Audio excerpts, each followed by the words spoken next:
The G20 Summit kicks off in Rio de Janeiro on Monday, where world leaders seek ways to tackle global challenges. South Korean President Yoon is set to deliver a message on behalf of the country to address poverty and climate change. U.S. President Joe Biden reportedly approves Ukraine's use of long-range American missiles inside Russia. Moscow responds with a threatening message. North Korean leader Kim Jong-un renews his intent to strengthen nuclear forces with no limit and voices criticism against the U.S. amid the upcoming leadership change in Washington.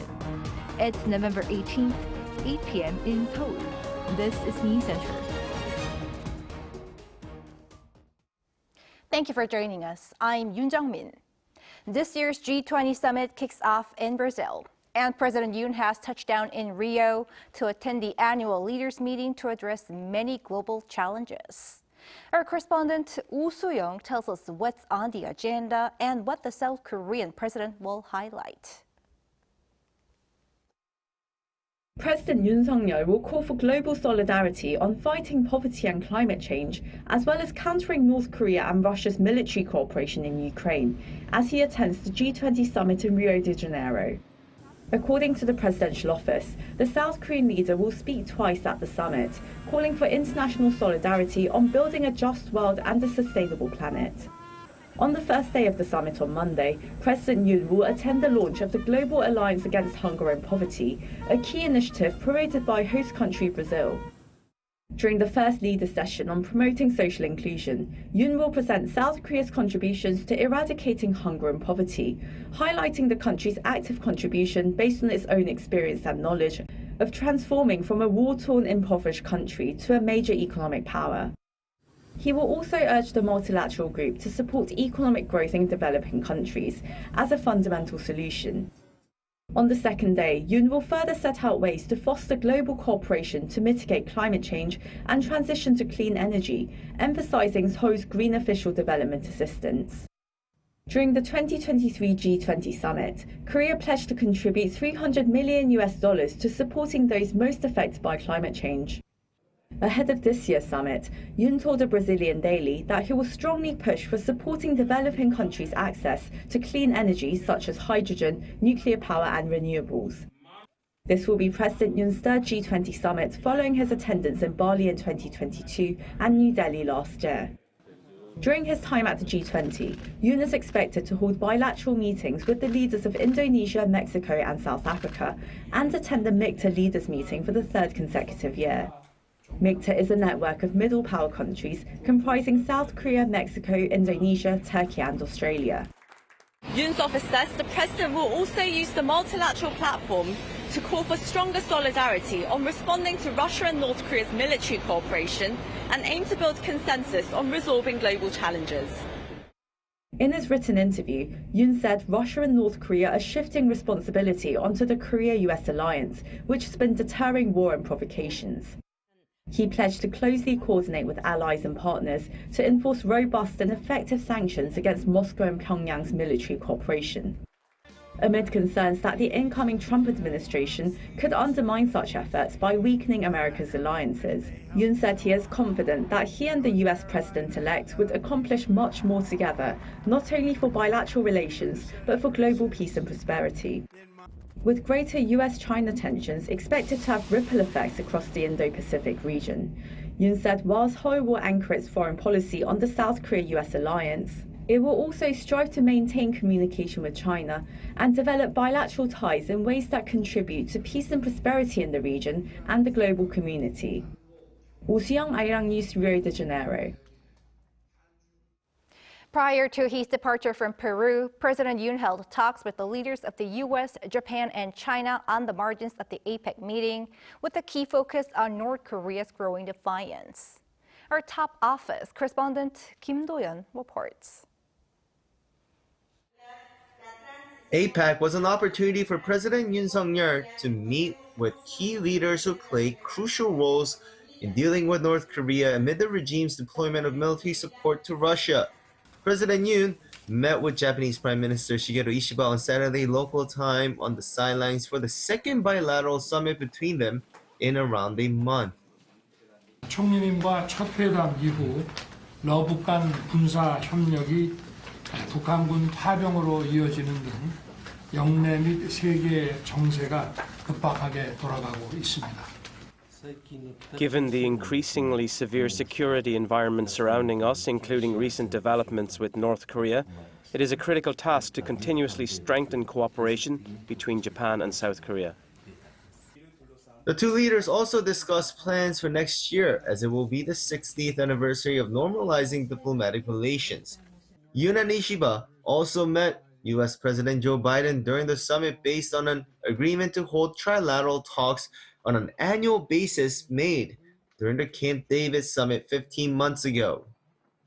최근 북한군의 러시아 파병에서 볼 수 있듯이 엄중한 영내외 안보 환경은 한미일 삼국 협력의 중요성을 다시 한번 일깨워주고 있습니다. 바이든 대통령님 주도로 열린 지난해 캠프 데이비드 정상회의 이후 한미일 협력은 날로 견고해지고 있습니다. The three nations also adopted a joint statement following the summit and announced the creation of the Trilateral Secretariat to institutionalize the overseeing of the trilateral cooperation following the Camp David Summit. This is likely to be my last trilateral meeting with this important group, and I'm proud to have helped take one of the parts of building this partnership. And I think it's built to last. That's my hope and expectation. Earlier on Friday, President Yoon also met with Chinese President Xi Jinping, which was a reunion after a year, and held a sideline summit. President Yoon, seeking China's support in pressuring North Korea, called for close cooperation between the two nations. 특히 북한의 연이은 도발과 우크라이나 전쟁, 러북 군사 협력에 대응해 한중 양국이 영내 안정과 평화를 도모하는 데 협력해 나가기를 바랍니다. As always, President Xi stayed reserved and re-emphasized his stance that although global circumstances are changing, the two nations should commit to the original spirit of their ties, not directly addressing issues with North Korea. Regardless of how the situation evolves, South Korea and China should remain committed to the original spirit of the diplomatic ties, uphold the path of good neighbourly friendship, and adhere to the goal of mutual benefit and shared prosperity. By leveraging their geographical proximity, cultural affinities, and deeply integrated economies, both nations can maximise their strengths and foster closer cooperation. The two leaders also discussed economic cooperation, such as renegotiating the FTA as next year becomes the 10th anniversary since its activation, and additional fields, such as the service sector, could be included. Kim Do-yeon, Arirang News. Meanwhile, U.S. President Joe Biden has reportedly granted the green light for Ukraine to use long-range American missiles inside Russian territory. An Song-jin has the details. U.S. officials revealed Sunday that President Joe Biden has for the first time authorized the use of U.S. long-range weapons for Ukraine to use to strike deep inside Russia. According to the New York Times, the U.S. applied Army Tactical Missile Systems, or ATACMS, could be used against Russian and North Korean troops deployed against Ukraine forces in Russia's Kursk region. ATACMS, which have a range of 300 kilometers, are not expected to change the course of the war, but instead send a clear message to North Korea that it should no longer send its troops to Russia. While there was no public comment from the White House, Ukrainian President Volodymyr Zelensky seemed to acknowledge the reports. Today, there's a lot of talk in the media about us receiving permission for respective actions, but strikes are not carried out with words. Such things are not announced. Missiles will speak for themselves. They certainly will. Glory to Ukraine. Ukraine had repeatedly asked for the use of U.S. long-range weapons to target military facilities in Russia. However, the U.S. had banned Ukraine from using such weapons against mainland Russia over fears that it may escalate the conflict further. The move comes just 2 months before Donald Trump is sworn in as the next U.S. president. Trump has been critical of the provision of additional support for Ukraine, and according to the New York Times, the new administration may try to end the war under the condition that Russia keeps Ukrainian territory, which it has already taken over. The same source says Ukraine is willing to exchange Russian territory it holds in Kursk for Ukrainian regions captured by Moscow. Following the news, Russian state-owned TASS media reported that Russia's Federation Council responded by saying the use of ATACMS is bringing the world closer to a major world war. Spokesperson for the Russian Foreign Ministry Maria Zakharova said President Vladimir Putin had already spoken about the issue, referring to remarks made in September when he said allowing Ukraine to use long-range weapons would mean that NATO countries are at war with Russia. Earlier on Sunday, Russia launched one of the largest missile and drone attacks on Ukraine since August, attacking energy facilities including the power grid in Kyiv and several other cities. Around 120 missiles and 90 drones were launched, and at least 5 people were killed in the assault. Ukrenergo, Ukraine's principal energy supplier, said blackouts may occur in all regions as engineers try to repair as much of the damage from the strikes. An Sung-jin, Arirang News. North Korea's Kim Jong-un calls for a limitless advancement of the regime's nuclear forces, blaming South Korea and the U.S. Our defense correspondent Kim Bo-kyung has more. North Korea's leader Kim Jong-un has called for the strengthening of the regime's nuclear forces without limitations and completing preparations for war. According to state-run media KCNA on Monday, such remarks came during a speech to the Korean People's Army's 4th Conference of Battalion Commanders and Political Instructors. The meeting marked the first of its kind since 2014. Saying it has become irreversible for the regime to bolster nuclear forces, Kim said the only thing left is to perfect the operational readiness to deter war and to endlessly strengthen its self-defense capabilities centered around nuclear force. For the first time since the U.S. presidential election, Kim directly criticized the U.S., saying trilateral cooperation between Seoul, Washington, and Tokyo is a critical factor that threatens peace on the Korean peninsula. It was further claimed that the U.S. and the West had been staging a war against Russia with Ukraine as shock troops in order to expand the scope of Washington's military intervention into the war. Yet Kim did not mention its own troop deployment to Russia. Meanwhile, the regime again sent balloons carrying trash towards South Korea on Monday for the first time in more than 3 weeks.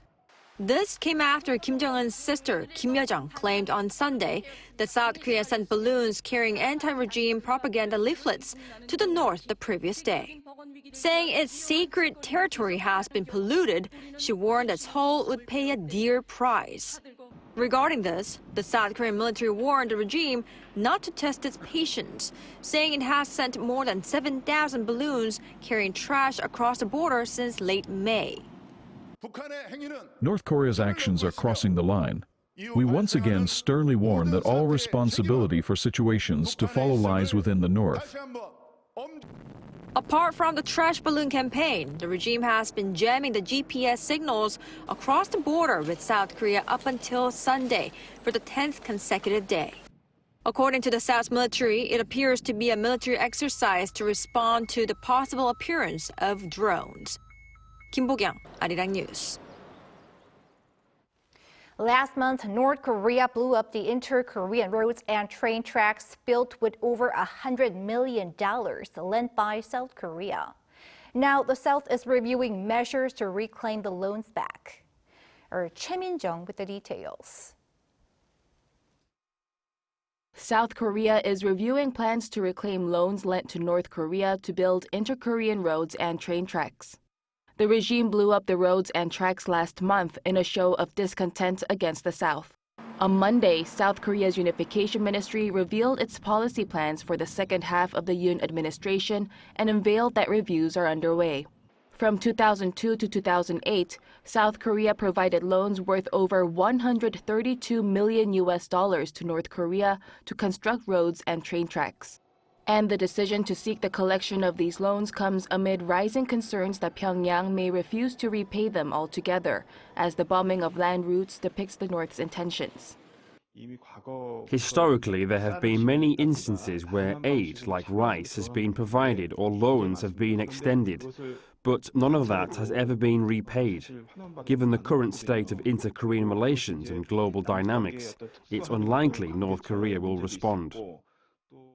Going forward, the ministry also seeks to increase efforts to support North Korean defectors by providing tax cuts to companies that employ North Korean defectors.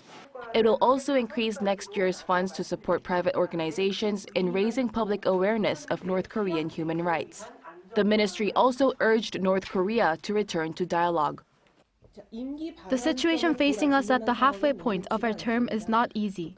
North Korea still maintains a hostile and disconnected attitude. Nevertheless, our proposal for dialogue and consultation remains valid. The government vowed to continue working closely with the incoming Trump administration to push for change and denuclearization in North Korea, steadily moving toward the ultimate goal of unification. Choi Min-jung, Arirang News.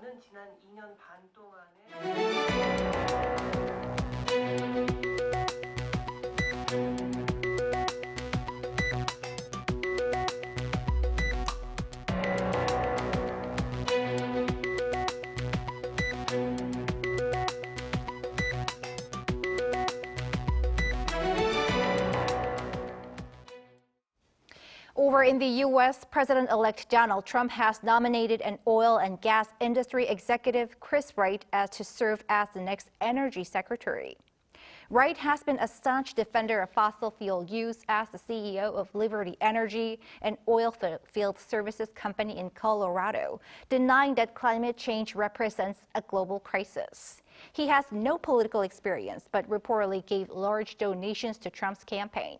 Reports say Wright will support Trump's plan to increase fossil fuel production in the Department of Energy, which handles the country's energy diplomacy and controls the Strategic Petroleum Reserve. On the cultural front, Korea has set aside this week for young artists in a special project to present what they've learned. Our culture correspondent Song Yoo-jin met with them. For young artists, the path to success is rarely paved with gold due to unstable pay and limited opportunities. However, for the performers in this play, that dream is starting to come alive.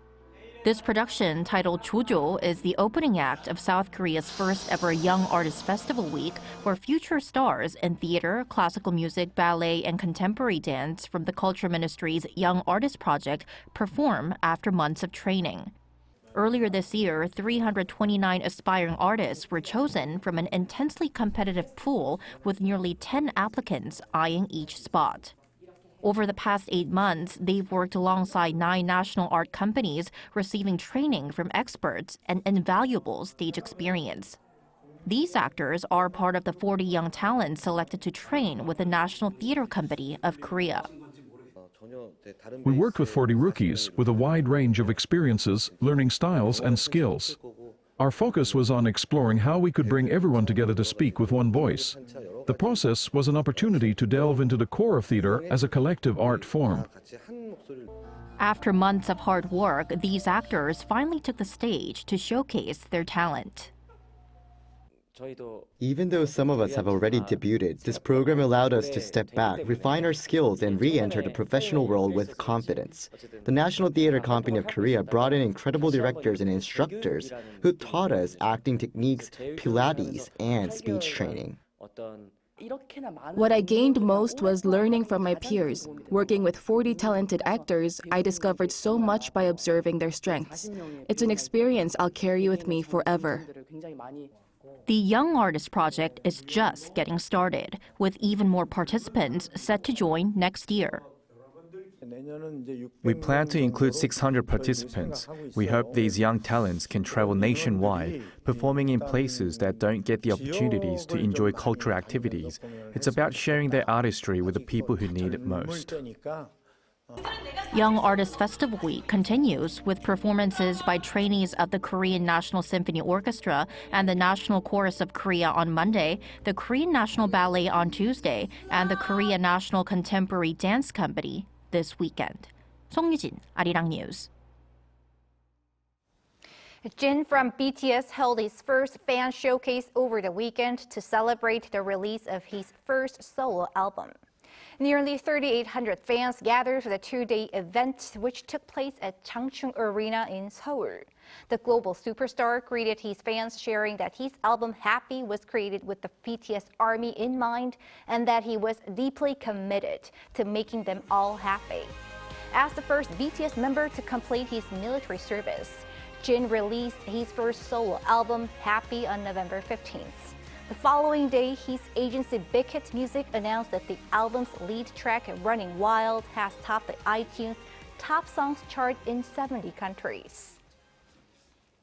Korean pianist Yoon has won the Diapason d'Or de l'Année, a prestigious French classic music award. He was recognized in the Young Musician category with his album Chopin Etude in the annual ceremony held in Paris last Wednesday.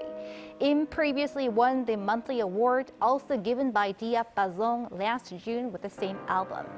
The Diapason d'Or is known to be as influential as the English Gramophone Classical Music Awards, of which Im is also a recipient.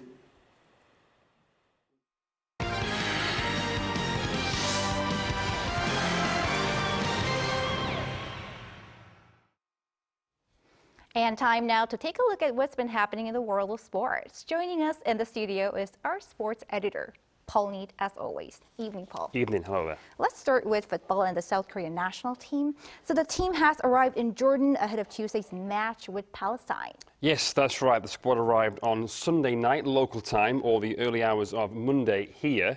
Up next is another World Cup qualifier facing Palestine, who aren't able to play home matches, of course, due to the situation there. So the game is being played in Jordan.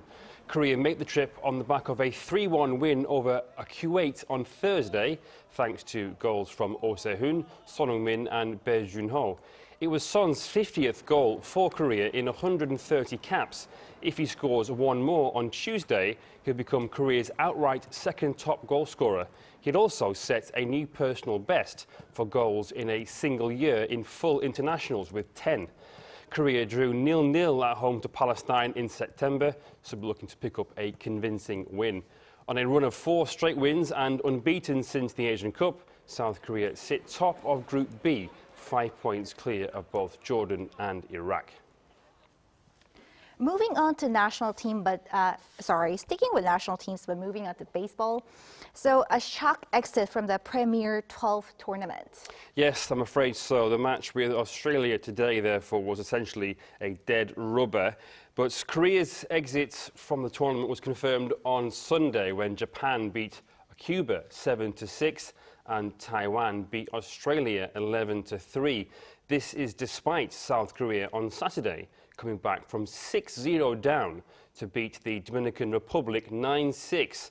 Korea won the tournament in 2015 and reached the final in 2019, but according to Yonhap News, depth in starting pitchers was an issue. In the first 4 games, no starting pitcher went more than 4 innings, putting pressure on the relievers. South Korea played on Monday afternoon, beating Australia 5-2. And lastly, to golf, it looks like Im Jin is in the running for the LPGA Rookie of the Year. Yes, that's right.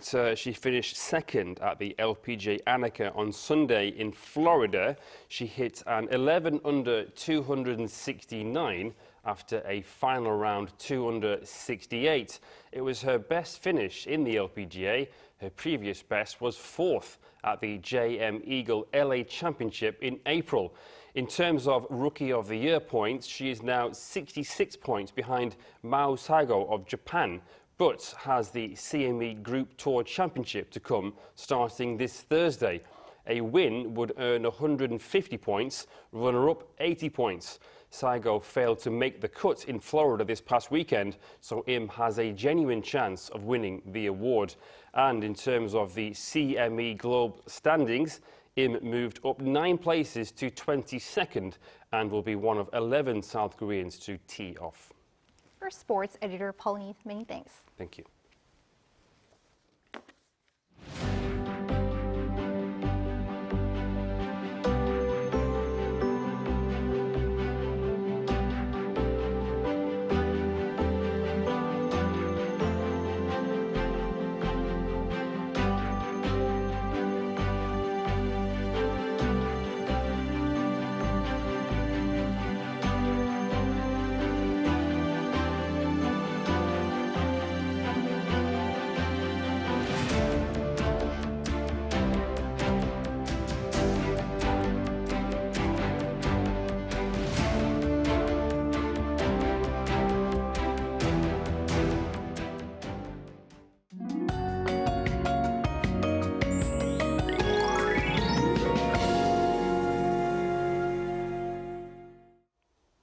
With gusts of cold winds across the country, there has been a major drop in temperatures across the country.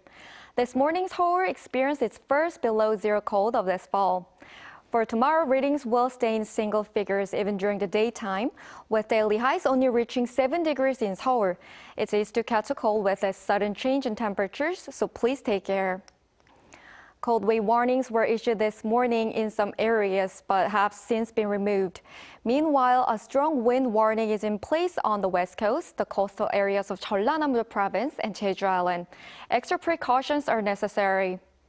Tomorrow, Gwangju, Daegu, and Gyeongju will start off at 1 degree, Jeju 9 degrees. Daytime temperatures will get a tad warmer. Gwangju and Gyeongju will move up to 13 degrees, Busan and Jeju 16 degrees. This early winter cold is expected to continue until tomorrow and recover to normal levels of late autumn from the middle of the week. That's all for Korea. Here are the weather conditions around the world.